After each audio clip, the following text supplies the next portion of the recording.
ကိုဘာတွေးနေလဲစဉ်းစားလိုက်တတိလေးလာပြီးစဉ်းစားလိုက်ငါဘာတွေးနေလဲကုသိုလ်လားအကုသိုလ်လားဟုတ်တယ်မလားကုသိုလ်တွေးရတော့ဒီမှာအဖိုးကြော့တယ်ဟုတ်လားအဖိုးတက်ရှိတင်ကြတော့ကြော့တာပေါ့အဖွားဆိုမရှိတော့ဘူးဟုတ်တယ်မလားမရှိတော့မှကြော့ရင်လည်းအစီအောင်ကြော့တာပူကောင်းတော့ပေါ့ဟုတ်တယ်မလားပိုပြီးထိရောက်တာပေါ့အဲ့ဒါဖိုးကြော့ရတယ်ပြုစုရတယ်နှိပ်ပေးရတယ်နှိပ်ပေးပြီးတော့စိတ်ထဲမှာကြည်နူးပြီးတော့မှဝမ်းမြောက်ပီတိဖြစ်ရင်ကုသိုလ်ရတယ်ဟုတ်လားဒါအတွေးပဲလေဟုတ်တယ်မလားအတွေးရတယ်ကိုထွားတွေးတတ်မှာအဲ့လိုတွေးတာကဘာလို့လဲသတိလို့တယ်အောင်လို့သတိရကုသိုလ်တဲ့ဟိုဆရာတော်ကြီးအမြဲဟောတယ်အဲ့ဘောလီမြိုင်ဆရာတော်ကြီးကြားဘူးတယ်မလားတင်ကြီးဒီမှာတော့အကွေကြီးသေးတယ်နော်ဒီအကွေနဲ့သူ့တို့ဒုစရသွားဖူးတယ်လေနော်အကွေရှိတယ်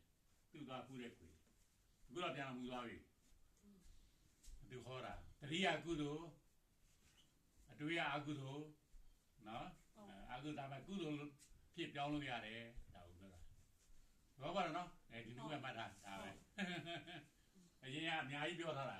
အကုသိုလ်ကဘာတွေလဲဒုစရိုက်